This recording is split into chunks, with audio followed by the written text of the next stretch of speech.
Monsome News Agency informs.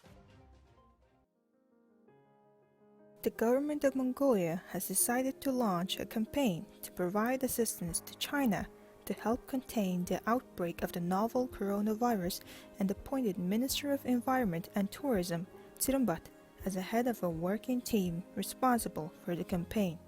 Today, February 18, a press briefing was organized to announce the launch of the campaign, Emotional Support to Eternal Neighbor.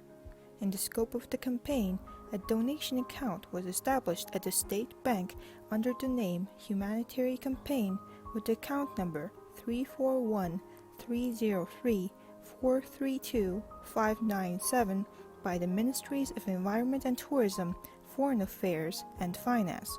Despite the ongoing donations and assistance given by the Mongolian government as well as private organizations to the Chinese embassy in Ulaanbaatar since January, we should give greater donations involving more people. That is why we have opened the donations account, said Minister Tsirimpat at the press conference. Minister of Foreign Affairs Tsaktuatar mentioned that a large number of Mongolians have been taking the initiatives to provide emotional and material support to China. Therefore, the campaign organizers stepped in to compile those cash assistance into one account. The donations collected to the account will be reported to the public and delivered to the Chinese embassy in Mongolia weekly.